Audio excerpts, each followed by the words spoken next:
and welcome to News from the State. We'll bring you reports on key developments across Nigeria's 36 states. I'm Ibrahim Shita. Let's start off in Oyo State, where the General Officer Commanding 2 Division of the Nigerian Army, Major General Chinedu Nnebefe, has assured Nigerians that no fleeing terrorists currently under pressure from sustained military operations in the north will be allowed to infiltrate the division's area of responsibility. Major General Nnebefe gave the assurance during a media parley with journalists held in Ibadan, the Oyo State capital. There is more in this report. The military has continued its sustained offensive against bandits and other terrorist groups across the country, forcing many of them to flee their hideouts. Speaking during a media engagement with journalists in Ibadan, the General Officer Commanding said that since his deployment, he has intensified efforts to secure his area of responsibility against both internal and external threats. He confirmed that the continuous military operations have already compelled terrorists to abandon their enclaves, reassuring residents within its jurisdiction to remain calm as measures have been put in place to prevent any infiltration by fleeing criminals. You're talking about the fleeing bandits from other areas that the U.S. attacked. It's not just from the U.S. attack. We've been having intercept and our operations have been on. There were a lot of them who have been intercepting in those our border states with the northwest. Even up to, yes, Ondo, we have arrested a lot of people. And they don't move in group, they just move in one, trying to infiltrate. And we understand their tactics, so we are following them on it. A lot of efforts are on. You may not see a lot of soldiers lined up in the boundary, waiting for people, but there are a lot of efforts on to ensure that these guys are apprehended as soon as they get. The GOC, who was deployed as the General Officer Commanding 2 Division of the Nigerian Army Ibadan in August 2025, has been actively involved in frontline operations, including the successful rescue of kidnapped worshippers in Kwara State. The GOC, while sharing his battlefield experiences, called for stronger collaboration with the media to ensure accurate information. Anonymous messages. But to us, it's important to our operation. No information that comes to us that we don't assess and take action on. Let it be that nothing happened, but at least we will take action. He further assured that the Nigerian Army remains committed to safeguarding lives and property. Olaide Oyewole, TVC News, Ibadan. TVC News senior correspondent Olaide Oyewole joins me on News from the State. Olaide, the GOC says sustained military operations in the north are forcing terrorists to flee their enclaves. That has changed, absolutely. What has actually changed on the battlefield to create this kind of pressure now?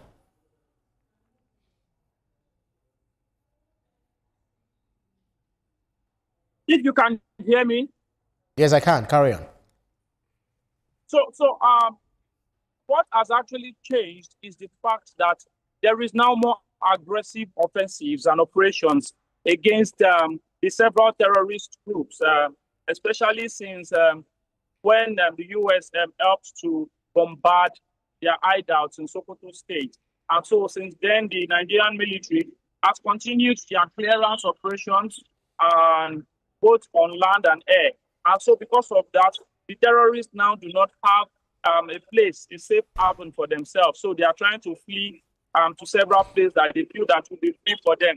So so far, from what we have been hearing, the terrorists have been running around. So that is why the GOC of the 2 Division, which covers the entire southwest and some parts of the north central, which is Kwara State and Kogi State, he has now come out to say that these people will not find a place in his own jurisdiction, and that he is going to ensure that there is strategic deployment of military personnel, intelligence and community engagement to ensure that these terrorists do not find a place within his jurisdiction.